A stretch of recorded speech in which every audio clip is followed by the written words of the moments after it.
ആദ്യത്തേത് എന്താണ്? Permissive, complete സ്വാതന്ത്ര്യം കൊടുക്കും. രണ്ടാമത്തെ എന്താണ്? ഒട്ടും സ്വാതന്ത്ര്യം കൊടുക്കില്ല. ഇതിന്റെ നടുവിലുള്ള ഒരു പാരന്റിംഗ് രീതി, ഒരു ടീച്ചിങ് രീതി. ആവശ്യപ്പെടുന്ന സമയങ്ങളിൽ സ്വാതന്ത്ര്യമുണ്ട്, വഴക്ക് പറയേണ്ട സമയത്ത് വഴക്ക് പറഞ്ഞിരിക്കും. അത് എന്ത് സംഭവിച്ചാലും കുഴപ്പമില്ല. TV ഓഫ് ചെയ്യേണ്ട സമയത്ത് ഓഫ് ചെയ്തിരിക്കും. ക്ലിയർ? അങ്ങനെയുള്ള ഒരു പാരന്റിംഗ്, ഒരു മിഡിൽ പാത്താണ്. അതാണ് ശരിക്കും വേണ്ടത്. ആ സമയത്ത് അങ്ങനെ മിഡിൽ പാത്ത് പോകുമ്പോൾ കുട്ടികളുമായിട്ട് നമ്മൾ സംസാരിക്കണം. കോവിഡ് കാലഘട്ടത്തിൽ കുട്ടികൾ കൂടുതലായിട്ട് മാതാപിതാക്കളുടെ കൂടെയായിരുന്നു. അങ്ങനെ രക്ഷപ്പെട്ട കുറെ കുട്ടികളുണ്ട്. എന്ന് പറഞ്ഞു കഴിഞ്ഞാൽ മാതാപിതാക്കളോട് സംസാരിക്കുന്നു, മാതാപിതാക്കളുമായിട്ട് കൂടുതൽ അടുത്തു. പക്ഷേ ഒരുപറ്റം മാതാപിതാക്കൾ വീട്ടിലിരുന്ന് ജോലി ചെയ്യേണ്ടി വന്ന മാതാപിതാക്കളുണ്ട്. വേറെ ഒരുപറ്റം മാതാപിതാക്കള് വീട്ടിൽ കുറച്ച് പ്രശ്നങ്ങളുള്ള മാതാപിതാക്കളുണ്ട്.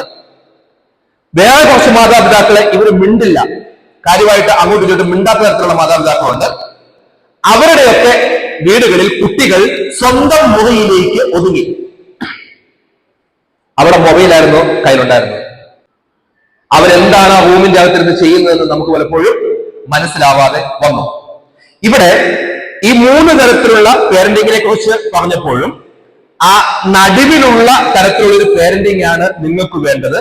നിങ്ങൾ മിണ്ടാത്ത വ്യക്തികളാണെങ്കിൽ തീർച്ചയായിട്ടും നിങ്ങളുടെ യുവാവായിട്ടുള്ള മകനോടും യുവതിയായിട്ടുള്ള മകളോടും ഇന്നു മുതൽ സംസാരിക്കാൻ തുടങ്ങണം. വളരെ പ്രധാനപ്പെട്ട കാര്യമാണ്.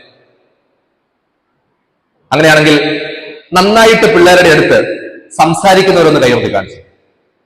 ഓക്കെ, സന്തോഷമുണ്ട്. കുറച്ചുകൂടി സംസാരിക്കാമോ? കുറച്ചുകൂടി അവരെ ചേർത്ത് നിർത്താമോ? അവരുടെ ഉള്ളിലുള്ള ബുദ്ധിമുട്ടുകൾ ചോദിച്ച് മനസ്സിലാക്കാമോ? അവര് വന്ന് നമ്മോട് സംസാരിക്കുന്ന സമയത്ത് എന്ത് പറയണം? പറയടാ, നീ പറ എന്ന് കൂടുതലായിട്ട് പറയണം. ഒരിക്കലും അവരെ നിരുത്സാഹപ്പെടുത്താൻ പാടില്ല.